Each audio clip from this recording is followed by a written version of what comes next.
নমস্কাৰ, মই বিমলা বুঢ়াগোহাঁই আপোনালোক সকলোকে মোৰ চেনেলৰ অন্য এটা ভিডিঅ'লৈ পুনৰবাৰ স্বাগতম জনাইছোঁ। আশা কৰোঁ আপোনালোক সকলোৱে ভালে আছে। আজি মই মোৰ অন্য এটা ভিডিঅ' আপোনালোকৰ ওচৰলৈ লৈ আহিছোঁ। আজি মোৰ ভিডিঅ'টো হ'ল চাউলৰ সহায়ত আমি আমাৰ ঘৰলৈ কেনেকৈ মৰম চেনেহ শান্তি আনিব পাৰি তাৰে এটা সৰু ভিডিঅ' আপোনালোকৰ ওচৰলৈ মই আগবঢ়ালোঁ। আমি প্ৰথমতে এটা বাৰ বাছি ল'লোঁ। বাৰটো হ'ল সোমবাৰ। সোমবাৰ দিনা আমি 100 গ্ৰাম চাউল ল'লোঁ, বগা সফেদ ধুনীয়া চাউল, আৰু এটা ঢাকন থকা বাচন ল'লোঁ।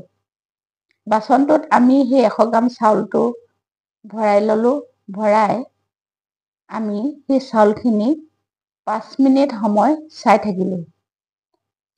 5 মিনিট সময় চোৱাৰ পিছত আমি সেই চাউলখিনি ঢাকন মাৰি আমাৰ ঘৰৰ পশ্চিম দিশত থৈ দিলোঁ।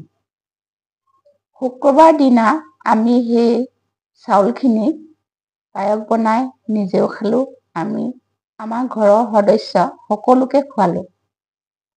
এনেদৰে আমি আমাৰ ঘৰখনলৈ মৰম চেনেহ শান্তি আহিবৰ কাৰণে আমি এনেদৰে যদি পায়স বনাই আমাৰ ঘৰখনৰ সকলো সদস্যকে খুৱাই থাকোঁ আৰু নিজে খাওঁ, তেতিয়াহ'লে আমাৰ ঘৰখনলৈ শান্তি আহিব, মৰম চেনেহ আহিব, আৰু যদি কিবা বেয়া চিন্তা আহে সেই চিন্তাবোৰ নাইকিয়া হ'ব।